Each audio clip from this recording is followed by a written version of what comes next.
السلام عليكم يا احلى متابعين في الدنيا، عاملين ايه؟ اخباركم ايه؟ ان شاء الله تكونوا بخير يا رب. النهارده هنعمل مع بعض الجبنه البيضاء او جبنه التلاجة في البيت. آه بطريقه سهله جدا ان شاء الله، يا رب تعجبكم. يلا بينا نشوف هنعملها ازاي عشان الكل يعمل الجبنه في البيت. يلا بينا نشوف عملنا الجبنه الجميله الحلوه دي ازاي. يلا بينا. عندي هنا حوالي كيلو لبن. اول ما حطيته على النار ودفي بس هطفي عليه النار، واحط معلقتين كبار كده ايه، منفعه. المنفعه دي بيستخدموها في المعامل بتاعه الجبنه اللي عمل الجبنه. المنفعه دي انا كنت جايباها من معمل كبير في مصر، وفي منها موجود اقراص في الصيدليات. تمام كده. حطيت معلقتين كده واغطي عليه واسيبها ايه، يعني مثلا لو عملتيها بالنهار تقطعيها على بالليل، لو عملتيها بالليل تقطعيها الصبح. سبتها انا 3 4 ساعات والله، يعني بسم الله ما شاء الله، ولقيتها ايه، جبنت معايا على طول. زي ما انتم شايفين كده، اقطعها كده قطع قطع، وبعد كده احطها في مصفى مربعة او اي حاجة مدورة اللي عندك بقى، من جوه شاشة عشان ايه اصفيها.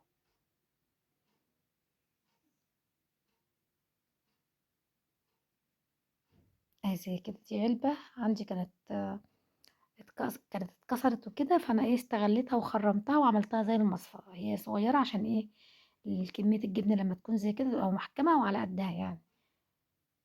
انما انت ممكن اي مصفى خضار او اي حاجة تحطي فيها الشاشة وتصفيها عادي، يعني مش مشكلة، مش هتقفي على على الموضوع تصفية الجبنة ده. احطها كده في الشاشة علشان ايه تصفى كويس، واضمن ان هي ما تقطعش من المصفى يعني. واقفل عليها، وممكن تحطي ايه حاجة عليها من فوق كده، مثلا ازازة مية، اي سكر اللي عليها من فوق، طبقين حاجة عشان ايه تصفي المية كويس. انا بالنسبة لي مش هحط، عشان عايزة الجبنة ايه فيها نسبة مية كده وتبقى طرية. تمام. بعد حوالي ساعتين كده 3 لما الجبنة اتصفت من ميتها كويس، هاجي بقى عشان ايه اقطعها، وكمان ارش عليها ايه الملح بتاعها. تمام. لحد كده الجبنة بقت ايه، جبنة بيضة جميلة تلاجة، اللي هي بتبقى طرية كده ومزبدة وحلوة قوي وملحها قليل. لو عايزة تعمليها اسطنبولي، تاخدي المية اللي صفيناها من الجبنة دي، وتحطي لها معلقتين ملح كبار وتغليها على النار، وبعد ما تبرد تحطي الجبنة جواها، وتحطي فيها قرنين فلفل، وتشيليها في علبة خزين في التلاجة. لما تقعد يعني فترة كده، شهر، اسبوع، اسبوعين، جوه الملح ده تحول الجبنة ايه، اسطنبولي، وتاخد طعم الفلفل.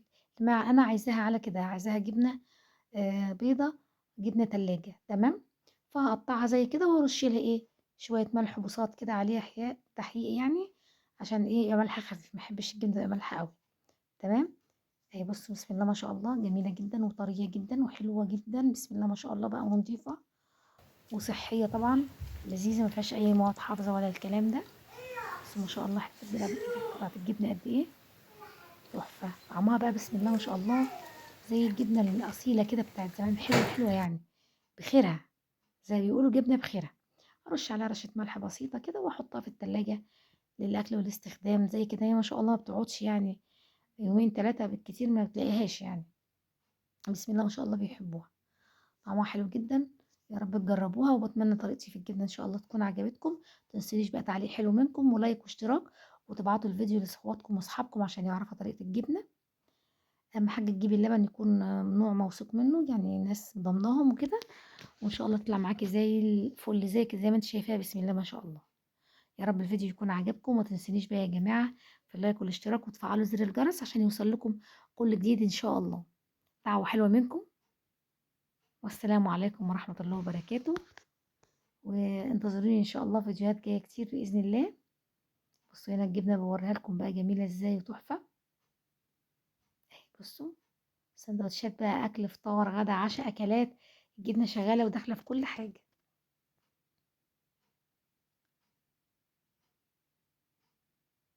يا رب الفيديو يعجبكم ان شاء الله.